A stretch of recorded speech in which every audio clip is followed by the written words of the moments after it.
한국은 지난 2022년 9월 폴란드와 FA50 48대 수출 계약을 체결하면서 한국 방산의 전성기를 다시 한번 확인시켜줬습니다. 지난해 12대의 FA50GF를 납품했습니다. 납품된 기기는 현재 폴란드 공군의 훈련에 투입되고 있습니다. 나머지 36대는 폴란드 공군의 요구사항에 맞춰 성능을 개량한 FA50PL은 2025년 하반기부터 순차적으로 인도한다는 계획하에 순항 중에 있습니다.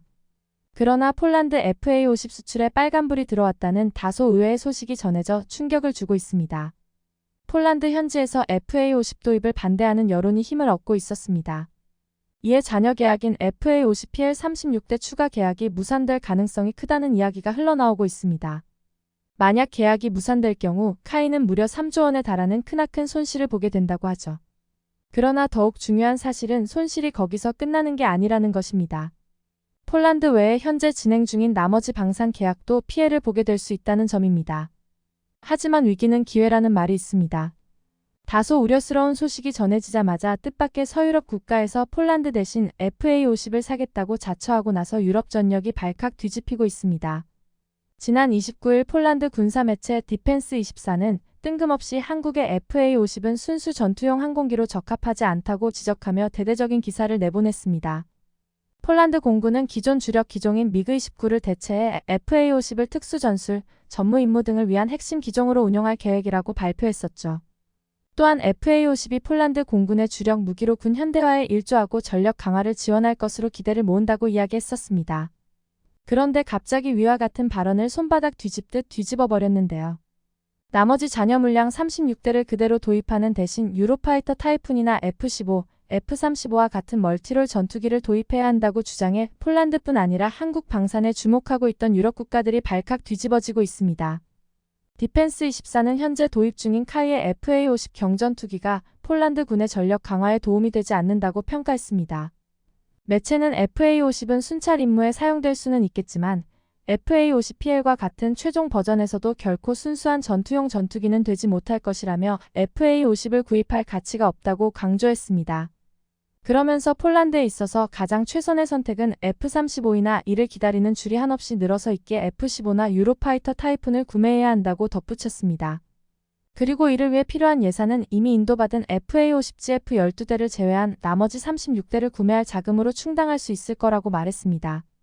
FA50 무용론을 국가 정책에도 영향을 미치는 폴란드 최대 군사 매체에서 공식적으로 언급했다는 것은 상당한 파장을 예고하고 있었습니다.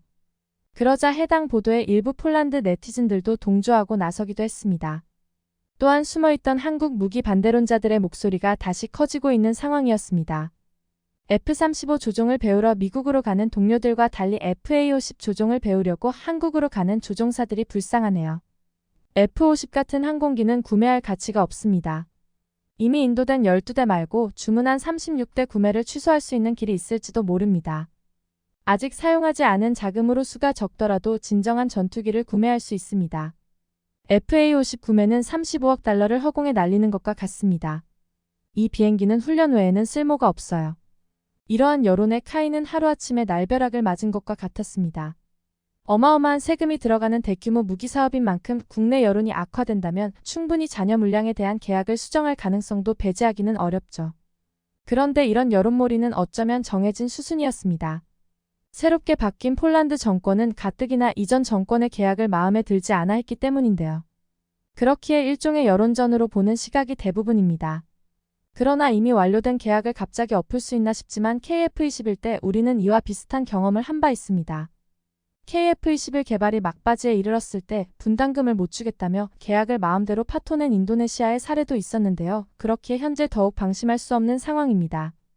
만약 우려하는 일이 정말로 벌어지게 된다면 카이는 3조 원이 넘는 손해를 볼 것으로 예상되고 있습니다. 내년부터 인도가 시작될 FA-50PL은 블라크 20형으로 업그레이드된 기체로 공중금유장치 스나이퍼 포드, 레이저 유도폭탄과 에이사 레이더가 장착될 예정이죠. 그만큼 기체 가격도 이번에 전달된 FA-50GF보다 비싸 대당 가격이 6,380만 달러 하나 약 870억 원으로 총 23억 달러 하나 약 3조 1,377억 원에 달합니다. 그런데 이런 날벼락 같은 소식에 기다렸다는 듯 갑작스럽게 FA-50을 구입하겠다며 스페인이 한국과 접촉해오고 있습니다. 얼마 전 스페인에서 열린 왕립한 공협회 행사에서 스페인 공군은 고등훈련기 교체 사업을 시작하겠다고 발표했습니다. 스페인 공군은 그동안 FOM을 고등훈련기로 운용하고 있었지만 기체 수명이 다해 오는 2028년에서 2030년까지 전량 퇴역시키고 신규 고등훈련기를 도입하겠다고 밝혔습니다. 스페인에서 1970년에 이 FO를 도입했기에 퇴역시킬 때도 되긴 했습니다. 그리고 이어서 이번 사업으로 스페인에 도입될 신규 고등훈련기 후보들을 언급했는데요. 이번 사업의 운영 부사장을 맡은 휴고 가르시아 갈란 중령은 스페인의 FO를 대체하기 위해 완전히 새로운 항공기를 설계하는 방안을 모색하는 동시에 현재 시장에 나와 있는 4가지 기체를 검토하고 있다고 밝혔습니다. 여기서 말한 4가지 기체란 보잉의 T7, 레오나르도의 M346, 튀르키예 항공우주국의 휴르젯 그리고 카이의 T50이었습니다.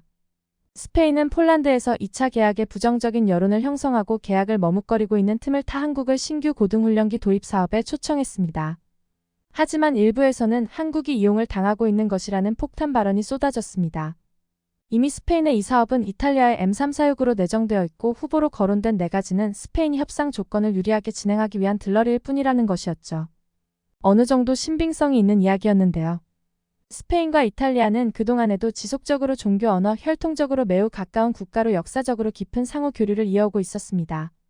또한 이유에서 다소 소외된 동유럽 국가들과 달리 스페인은 일명 서유럽 카르텔이라고 불리는 끈끈한 연합체에 포함되어 있습니다. 독일과 프랑스, 영국 등 유럽 주요 방산 국가들이 유럽 시장을 빼앗기지 않기 위해 회원국끼리는 회원국의 무기를 사주자는 암묵적인 룰이 작용되고 있는 곳입니다.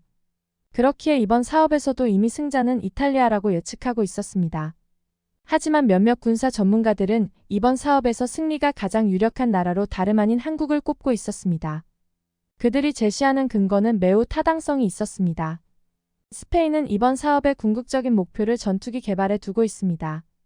그러나 하루 이틀 사이에 개발할 수 있는 게 아니기에 그 사이 공백을 채울 수 있는 항공기를 구매해야 한다는 것이었죠. 공백을 채우기 위해선 빠르게 인도받을 수 있어야 하는데요. 한국은 이미 폴란드에서 계약 후 단 15개월 만에 12대를 납품하는 신속력을 보여왔었습니다. 그리고 이번에 대체하는 기종의 F5라는 부분을 주목해야 합니다. 노후화되었다고는 해도 F5는 기본적으로 마하 1.4 이상의 속도로 비행이 가능한 초음속 전투기입니다. 그렇기에 이번 사업에서 훈련기에 요구되는 작전 운용 성능도 최소 마하 1 이상으로 예상되고 있는데요. 그런데 후보인 4기종 중 T7과 M346은 최고 속도가 마하를 넘지 못하는 아음속 훈련기이기 때문에 한국의 가능성을 높이 사고 있습니다. M346의 최고 비행 속도는 시속 1090km에 불과하며 T7은 좀 더 빠르다고 하지만 시속 1203km로 역시 마하의 벽을 넘지는 못했습니다. 반면 T50의 최고 속도는 마하 1.5로 시속 1800km로 비행하는 것이 가능합니다. 현재 구매할 수 있는 훈련기 중 음속 비행이 가능한 유일한 훈련기라고 볼 수 있습니다. 튀르키예 휴르젯 역시 마하 1.4 이상으로 음속 비행이 가능하다고 주장하고 있지만 아직까지 음속 비행에 성공하지 못한 상황이기 때문이죠. 사실 FA50과 똑같은 설계를 채택하고 FA50과 동일한 미국 제너럴 일렉트릭사의 F404 엔진을 탑재했으니 마하를 넘지 못하는 게 더 이상한 일이긴 합니다. 그렇지만 아직 자국에도 배치되지 못한 항공기와 지난 10년 동안 여러 국가에 수출되며 그 신뢰성을 증명해 온 T50을 동일선상에 두는 것 자체가 말도 안 되는 일이긴 합니다. 국가 간의 정치적 이슈를 뺀다면 스페인의 요구사항에 딱 들어맞는 전투기는 T50뿐이라는 결론에 이르고 있습니다. 스페인 네티즌들도 이러한 사실을 알고 있기에 T50을 도입해야 한다고 상당한 지지를 보내고 있는데요. F-35를 원한다면 T7이 분명 좋은 옵션이 될 수도 있을 겁니다. 하지만 저는 한국의 TA-50이 가장 좋은 옵션이라고 생각합니다. 여기에 A사 레이더까지 장착한다면 F-18이나 유로파이터보다 우수한 전투기가 될 수 있어요.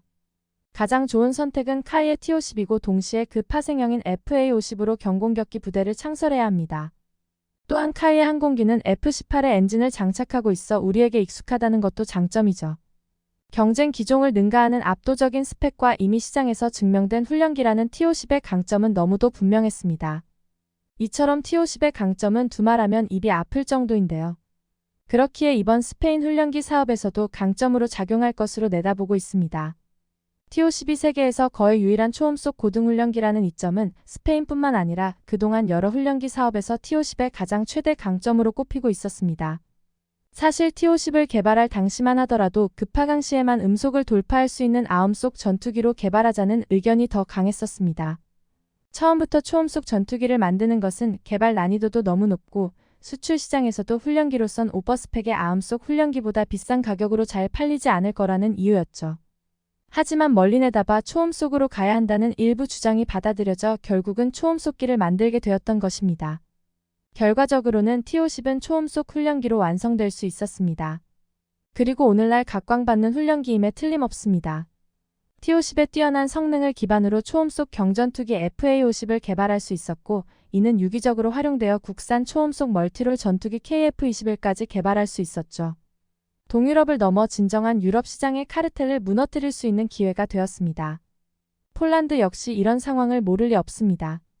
잔여 계약을 거부했다가는 국제사회에서의 만만치 않은 후폭풍도 배제할 수 없습니다. 우리는 폴란드 대량 수주를 통해 K방산의 가능성을 검증받아 폴란드를 넘어 유럽과 북미 등으로 시장을 넓히는 기폭제가 되고 있습니다. 계속해서 좋은 소식이 전해지길 기대합니다.